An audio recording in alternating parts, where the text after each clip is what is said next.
Hi, friends. Welcome to a new episode. What We Find in the Dark, Chapter 1. Hey, Colin. I'm back, Fiona said, shutting the hotel door behind her. Her fingers clutched the tall hurricane glass in her hand, careful not to spill. Fiona turned. Her sandal wedges squeaked on the polished wood floor as she turned toward a shuffling noise behind her. Fiona's blue eyes widened, watching the scene before her as if it were a movie in slow motion. What the? Fiona's words were cut off in her tightening throat. The crashing of glass shattering off the floor rang throughout the bungalow-themed hotel room. Colin and some blonde-haired, tan-skinned woman shot up from the bed. "Fiona!" Colin yelled, tucking the pristine white sheets around his naked waist. Someone screamed. Fiona didn't know if it was her or the naked woman rushing to cover up her perfect tits. Colin scrambled from the bed, tripping over clothes strewn on the floor. "It's not what it looks like," he started. His caramel eyes flashed. Fiona blinked. She expected remorse to bubble to the surface, but all she felt was relief. Colin reached out for her. She slapped away his hand. "Was this what you planned when you surprised me with a tropical vacation?" Fiona said. "Babe, don't. I had too much to drink," Colin attempted to explain, gesturing from his naked torso to the woman frozen in bed with the floral quilt tucked under her arms. Fiona's fists clenched. Colin rambled on about his fuck-up. Colin leaned in front of Fiona, bringing his face in line with hers. "Babe, please, I promise. Give me a chance to make this up to you. We can cancel this trip and go to Rovaniemi, Finland, like you wanted to. We can see the northern lights." Fiona's jaw tightened. Her dream had been to visit Finland. The urge was stronger now that her father had passed away. She didn't want to be an orphan. She didn't want to be alone. Plus, studying to be an astronomer, her love for the celestial unknowns flowed in her veins. She was less than pleased when Colin had booked a trip to an island near the equator.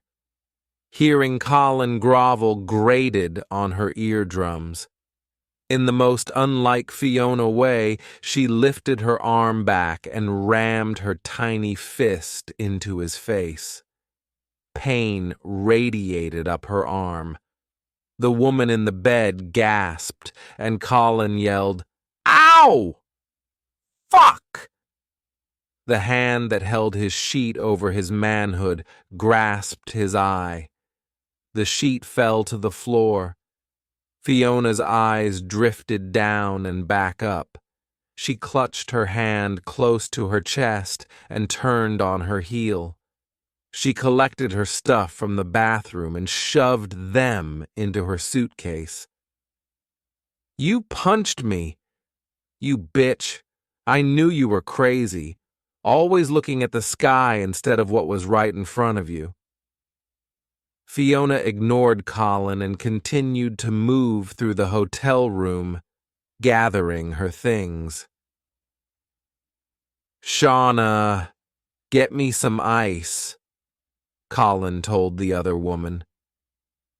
Fiona's sandals crunched on the ice as she stepped purposely on the neon drink umbrella on the floor.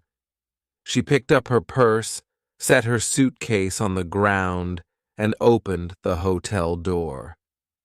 She breathed a sigh of relief as the door latched closed, shutting off Colin's cursing. When she got to the lobby, she asked the concierge, "When's the next shuttle to the airport?" The middle-aged man with dark hair and dark skin blinked at her. "Ma'am, ending your stay so soon?" Fiona offered him a polite smile. "Yes." She paused, thinking. "Can you call up a limo to take me to the airport? Please put any charges to the room." "The room under Mr. Brigham's name?" he asked. "Exactly." The concierge smiled. "My pleasure. The limo will be here in 20 minutes. While you wait, please, visit our hotel bar. I'm sure they will have the ice you need for your hand," he said, catching Fiona's hidden motives.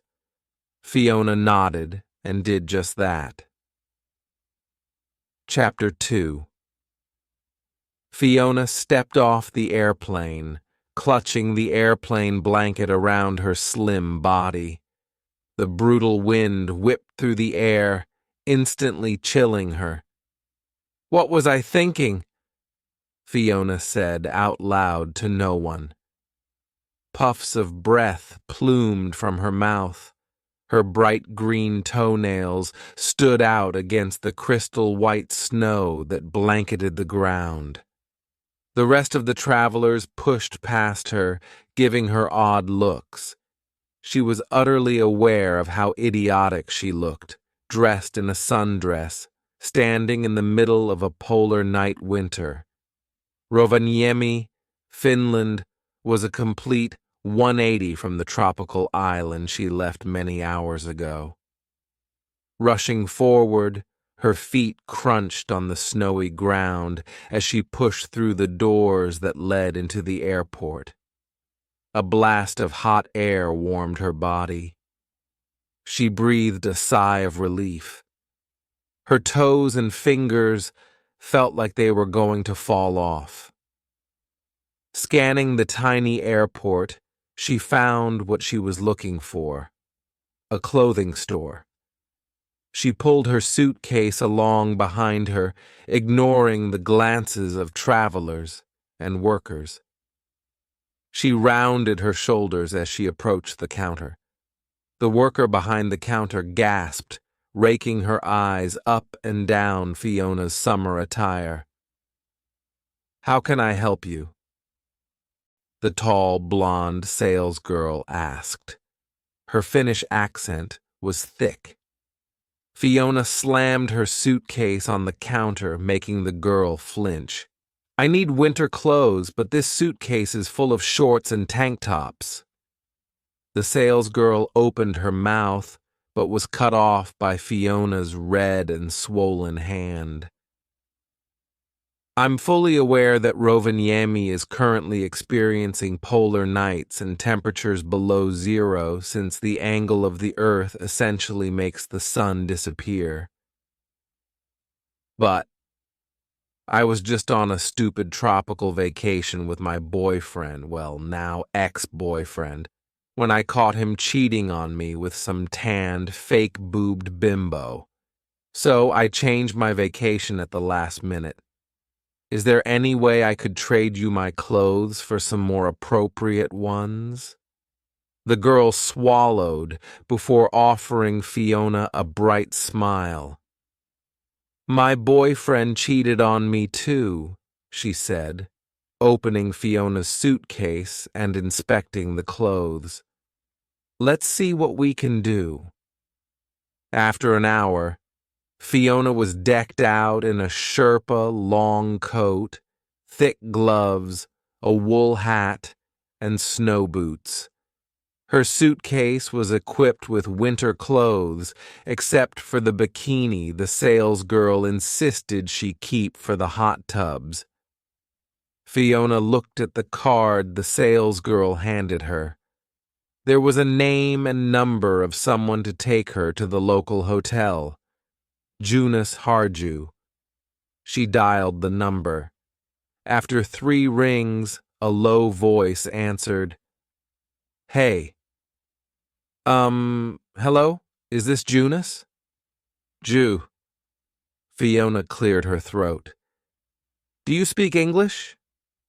Jonas inhaled, breathing out an annoyed sigh. "Who are you and what do you want?" His voice was short and clipped. "Right. My name is Fiona Curry. I got your name from a worker at the airport. She said you could pick me up and take me to a place to stay." Jonas snorted. "Pasca shit. If this is an inconvenience for you, just give me the name of someone who will help. Don't get your panties in a twist, Rackus," Jonas said, causing Fiona's eyes to roll. She didn't know what he called her, but it probably wasn't nice. She hadn't even met the guy and he was getting on her last nerve. "I'm on my way. I'm wearing a—" "Believe me, I'll be able to find you," Jonas said, cutting her off. He hung up the phone.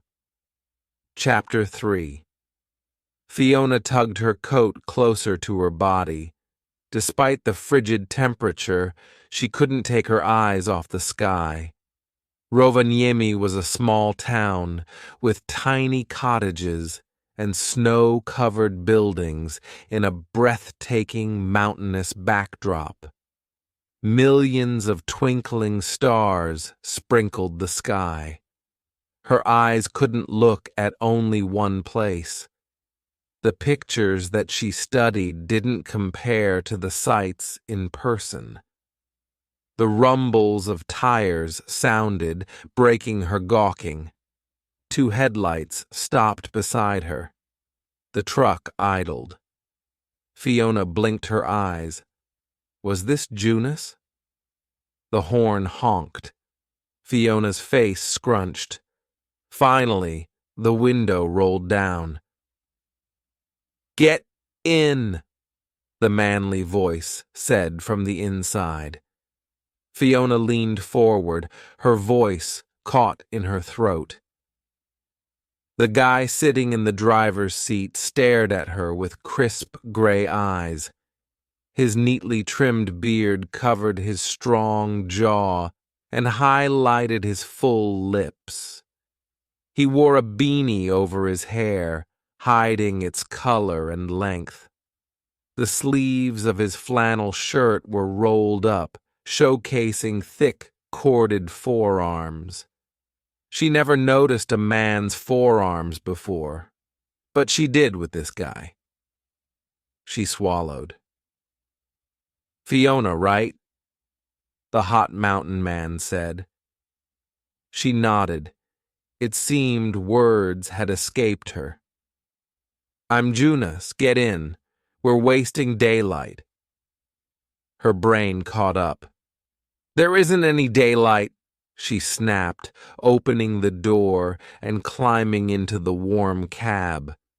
She tucked her suitcase between her legs. Her nose was assaulted by smells of cedar, pine, and freshness. "It's polar nights." "I know that. I was just checking to see if you knew that."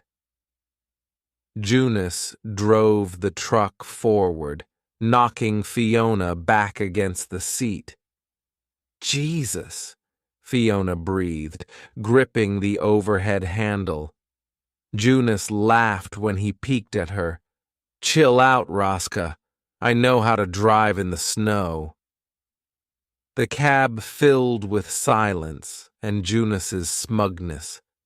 Fiona stared out the window. Large pine trees outlined the roads. Some had lights wrapped around them, and others were highlighted by spotlights. It was a magical winter wonderland. "So what brings you to Rovaniemi?" Jonas asked, his arm draped along the back of the seat in the cab. Fiona was fully aware that if he curled his fingers, he'd embrace her. "My father's from here," was all Fiona offered. Fiona felt Junus's eyes on her. She could feel his gaze as he looked her up and down. "You don't look like you're Finnish." Fiona snapped her head to the side. "Excuse me? You shouldn't judge someone by some dumb stereotype.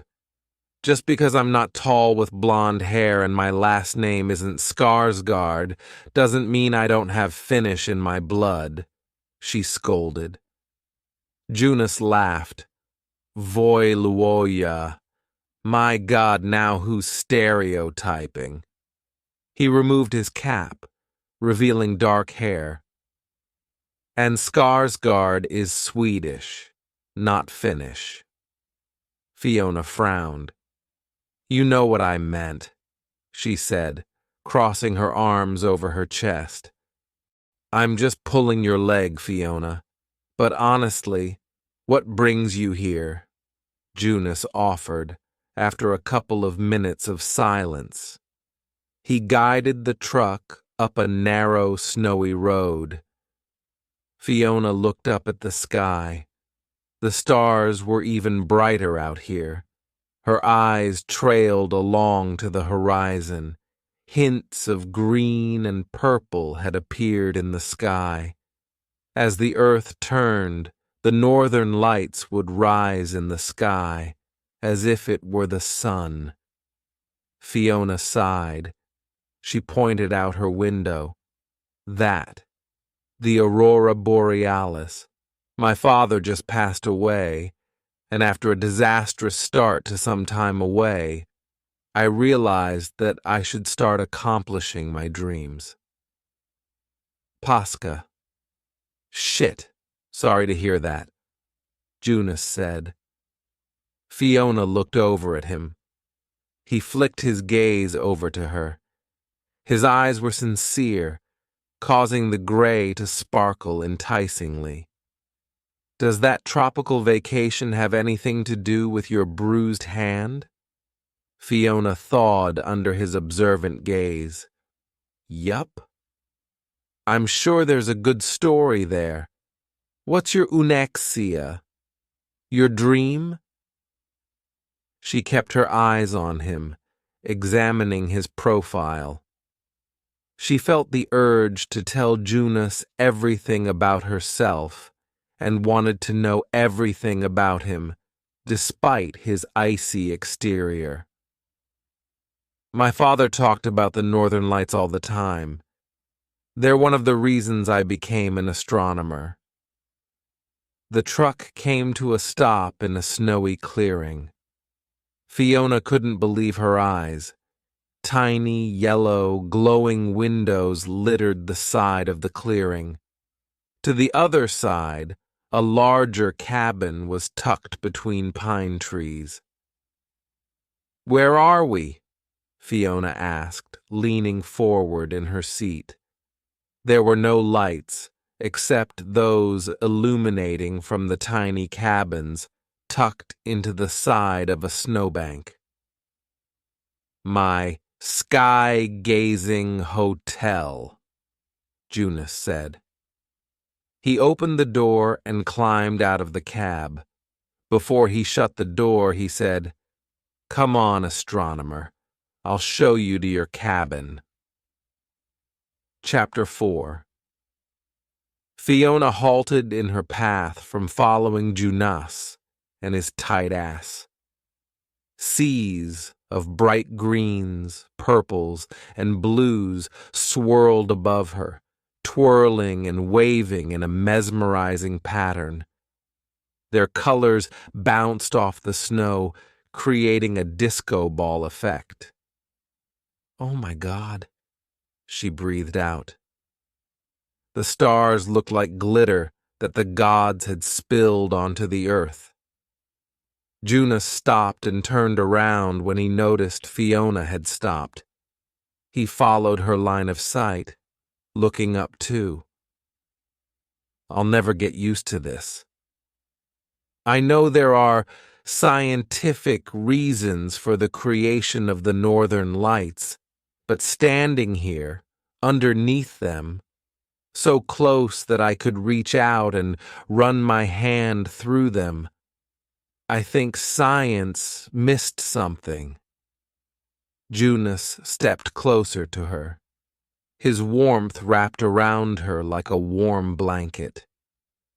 Do you know the legend of the Raventoulet? Fiona smiled up at him. The firefox. Yes, I know all the legends. As a Finnish man, I should believe in the Raventoulet. But I believe the lights represent those who we've lost. Emotion clogged in Fiona's throat. Junus's sensitive side spoke volumes. She believed that too. Fiona licked her lips. Yeah. That was the only word she was able to get out. Her emotions built in a tidal wave inside her body. Follow the stars, Fiona. Her dad had told her as he lay dying. They are what make wishes come true. Junus's eyes watched Fiona as she worked to gather her control. Pahoilyan. I didn't mean to bring up bad memories. I've lost family too, but when I'm out here, I feel like they're with me, watching over me. Fiona's chin quivered, swiping a few stray tears that fell. She was surprised they didn't freeze to her face, but her body was too warm by Junus's words and presence. Thank you, Junus, Fiona managed to say. He nodded his head, giving her a blinding smile that took her breath away. He gestured toward one of the cabins. Here's yours. Fiona smiled as she took in the tiny snow-covered cabin. There's a bed and bathroom in there, but nothing else. All meals are up at the big cabin, Junus said, unlocking the door. You can have it for the night at no cost. Fiona stepped around Junus into the room. A large, plush bed with a mountain of blankets and pillows sat beneath a dome of windows. The mystical colors shined through the windows, illuminating the inside of the cabin. This is magical. Junus leaned against the door with his arms crossed. One of his ankles was crossed over the other. He looked magical, too. I think so. People only come to Rovaniemi for two things, Santa and the Northern Lights. I relate to one more than the other. Fiona tore her eyes from the sky to peek over her shoulder. Their eyes locked. Butterflies bounced in her stomach, but she ignored them. She wasn't planning on a tryst with a hunky mountain man with a sensitive side. Thank you, she said, touching his arm. She brought her eyes up to meet his. He straightened from the wall, dropping his arms. For everything. Junus cleared his throat. I have to admit, you are not what I thought you'd. Fiona laughed. You were exactly what I thought you'd be, except you're more. Junus shook his head with a smile. A slight blush crept up his neck. I'll leave you to it. Call me if you need anything. Breakfast is at 8. He gave her a quick nod and left, shutting the door behind him. Fiona collapsed on the fluffy bed, alone. Her eyes scanned the sky. They followed the waves of the northern lights, feeling a vast, overwhelming crash of emotions. "I've made it, Dad. They are everything you said they'd be and more," Fiona said aloud, her voice quaking.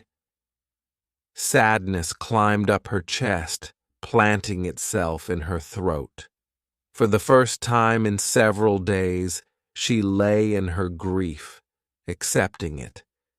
Tears streamed down her face while she stared at the mirages of colors in the dark sky. Sobs racked her body, shaking the bed beneath her. The plush bedding cocooned her body as if she lay in a blanket of snow. It comforted her, surrounding her in a warm hug. After a few minutes of sobbing, Fiona's tears were spent and dried. She felt refreshed. She couldn't remember the last time she felt this cathartic. The northern lights shone above her, breaking through the darkness. She had accomplished a dream, her wish that she had made on a shooting star. As she stared into the celestial abyss, a dying star flew across the sky. She smiled as a new wish formed in her head, a sign from the gods. She sat up and rolled her suitcase over, grabbing her phone. She dialed. "Hey," Junus answered. "Need something already? Do you know of anywhere that's hiring an astronomer?" Piha Pascha. Holy shit. I thought you were here on vacation, Raska. I've found a new path to follow. The end.